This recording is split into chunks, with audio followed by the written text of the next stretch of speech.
భారతదేశ ప్రజలు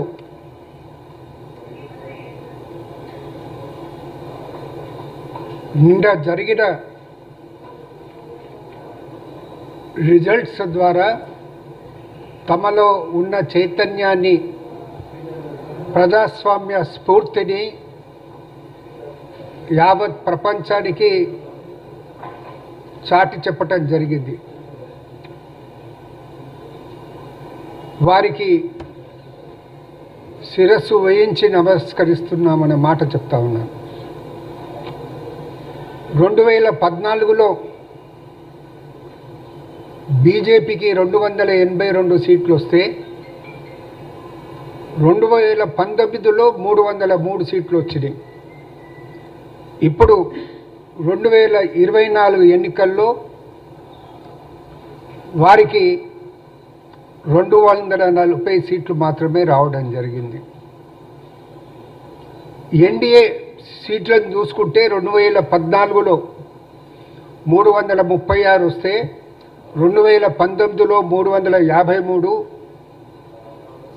ఇప్పుడు నిన్న వచ్చిన రిజల్ట్స్లో మొత్తం ఎన్డీఏకు చూసుకుంటే 294, 95కు మాత్రమే చేరుకోవటం జరిగింది. విషయం ముఖ్యంగా గమనించాల్సింది ఏంటంటే 2014లో 2019లో బీజేపీకి సొంతంగా మెజారిటీ రావటం జరిగింది. Magic figure 277. 2014లో కూడా 2019లో కూడా వారు ఆ మ్యాజిక్ ఫిగర్ను దాటిండ్రు. ఈ ఎన్నికల్లో వాళ్ళకు కేవలం 240 రావటం జరిగింది. మ్యాజిక్ ఫిగర్కు ఇంకా 37 సీట్లు తగ్గి ఉన్నాయి. వాళ్ళు సింగిల్ లార్జెస్ట్ పార్టీ మాత్రమే. నిన్న రాహుల్ గాంధీ గారిని కూడా ప్రెస్ మీట్లో ప్రశ్నించడం జరిగింది. మీరు ప్రభుత్వాన్ని క్లెయిమ్ చేస్తారా, ఏర్పాటు చేస్తామని క్లెయిమ్ చేస్తారా అంటే, రేపు మా కూటమి మీటింగ్ ఉంది, ఎన్డీఏ కూటమి మీటింగ్ ఉంది, మా సహచర పార్టీల పెద్దలతో సంప్రదించి నిర్ణయం తీసుకుంటామనే మాట చెప్పడం జరిగింది. మోడీ గారు నిన్న వాళ్ళ బీజేపీ హెడ్ క్వార్టర్స్లో ఒక మీటింగ్ జరిగింది. ఆ మీటింగ్లో ఇక తానే ప్రధానమంత్రి అవుతున్నట్టు, మళ్ళీ మూడోసారి మేమే అధికారంలోకి వస్తున్నట్టు ఆయన చెప్పడం జరిగింది. జనరల్గా సంప్రదాయం ఏమిటంటే, ఒక ఎలక్షన్ జరిగిన తర్వాత ఏ పార్టీకి మెజారిటీ వస్తే, ఏ పార్టీకి అనేది మెజారిటీ రాకుంటే రాష్ట్రపతి ఏ పార్టీ అనేది సుస్థిరమైన ప్రభుత్వాన్ని ఏర్పాటు చేయగలుగుతుంది.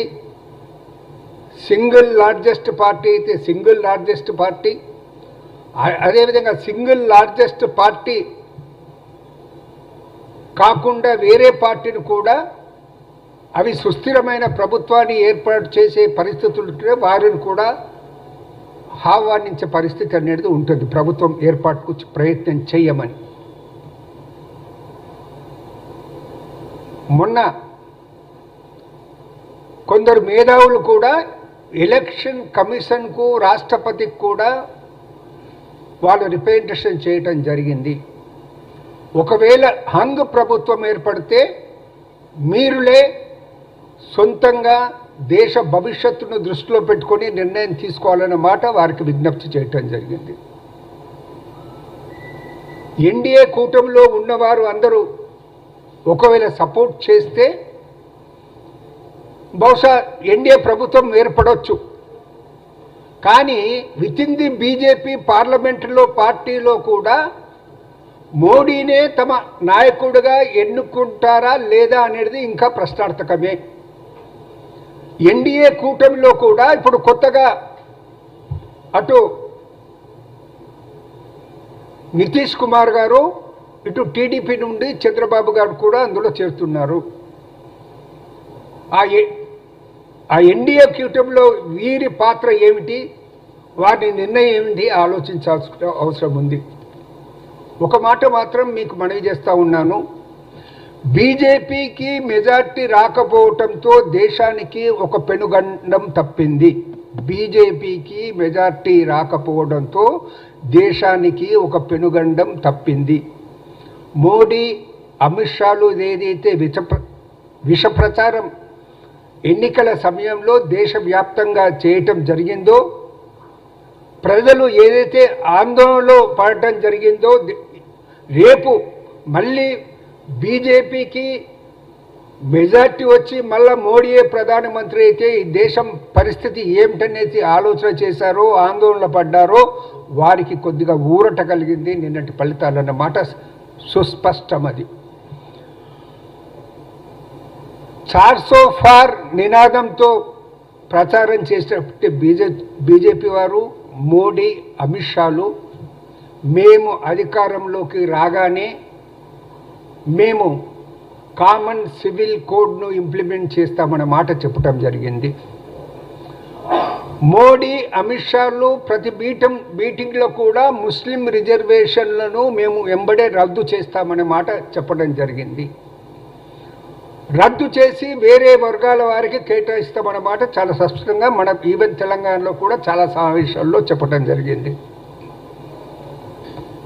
అదే చంద్రబాబు నాయుడు గారు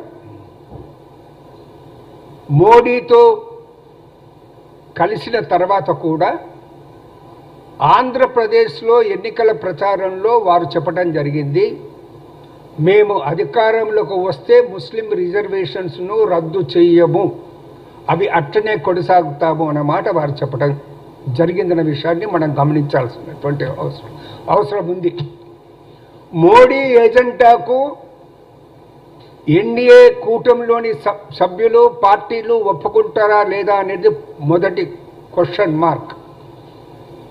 ఎన్డీఏ కూటమిలో చేరుతున్నటువంటి పార్టీలు కూడా ఏదైతే ఇడెన్ ఏజెండా బీజేపీని ఇంప్లిమెంట్ చేయాలనుకున్నారో వాటి మీద ఒక స్పష్టత వచ్చిన తర్వాతనే